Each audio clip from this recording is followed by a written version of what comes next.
Ang mga katulad niya, katulad ng nasa Makati at iba pang mga local government units, probinsya, regional, RDCC, nag-overtime ho ito eh. Madalas ho nag-overtime, Bagyo, Lindol, Baha, madalas nag-overtime. May panukala ho kayo na wag nang patawan ng buwis yung overtime pay. Does that apply to public and private sector ho?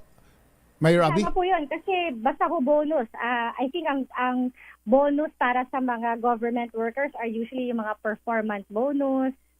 Yun po yung mga year-end bonuses on top of our 13th month.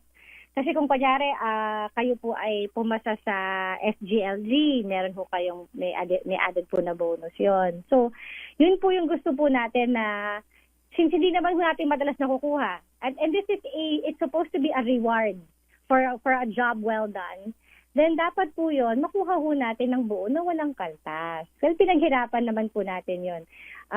Pati na isama na po natin yung overtime dahil hindi naman ho madalas na nag-overtime po ang isang manggagawa. So, mas maganda po na nakukuha po natin ng buong buo yung mga ganitong klaseng parte ng ating sweldo.